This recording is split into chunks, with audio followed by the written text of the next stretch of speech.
আজকে আমি আর আমার পুকি পান্ডা দুইজন মিলে যাব কুষ্টিয়ার মিরপুরের একটি গ্রামে বাঁশ খাওয়ার জন্য।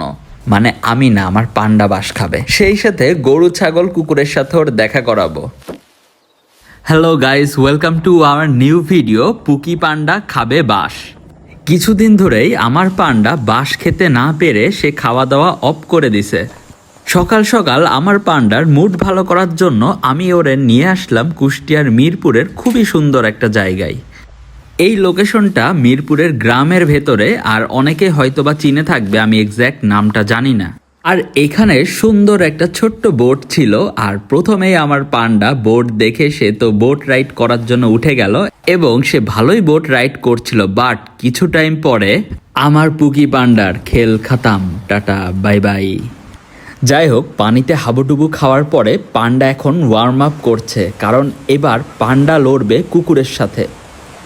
আর একটা ডগি মামা এইভাবে আমার পান্ডার পেছনে ঘেউ ঘেউ করে, বাট আমার পান্ডা ওরে পাত্তাই দেয় না। আর এইদিকে অনেকগুলা ছাগল যাচ্ছিল, আর পান্ডা তো নিজেরে ছাগল ভাবা শুরু করে ছাগলের পালের সাথে হাঁটা শুরু করে। আর আশেপাশে কোথাও বাঁশ খুঁজে না পেয়ে বাঁশ খুঁজতে খুঁজতে আমরা চলে আসলাম মিরপুরের ফার্মের রাস্তায়।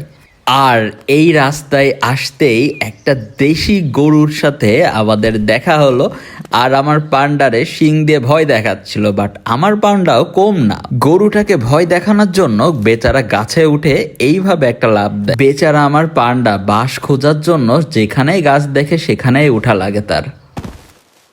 এইভাবে অনেক খোঁজাখুঁজির পরে ফাইনালি আমার পান্ডা খুঁজে পেল ছোট্ট একটা বাঁশ ঝাড়। বাঁশ তো না, যেন সে অমৃত খাচ্ছে। আর এইভাবে হালকা করে বাঁশ খাওয়ার পরে অনেক কয়টা গরু হাঁটাহাঁটি করছিল, আর ওদেরকে দেখে আমার পান্ডা ওদের সাথে যোগ দেয়। আর গরুর সাথে হাঁটার পরে আমার পান্ডা নিজেকে গরু ভাবতে লাগছিল। চলো বাবা, এটা তোমার খাবার না। আর মাঠের ধারে একটা চায়ের দোকান দেখে আমি এখানে দাঁড়িয়ে এক কাপ চা খেয়ে নিই। আর এই সাইডটাতে কিছু মানুষ ময়লা পুরাচ্ছিল আগুন জ্বালিয়ে, আর আমার পান্ডা ময়লার ভিতরে গড়াগড়ি দিতে থাকে। আর আজকের ব্লগটা এখানে শেষ হচ্ছে। ভিডিওটা ভালো লাগলে অবশ্যই পেজটা ফলো দিবেন, লাইক করবেন, কমেন্ট করবেন এবং অবশ্যই ভিডিওটা শেয়ার করবেন।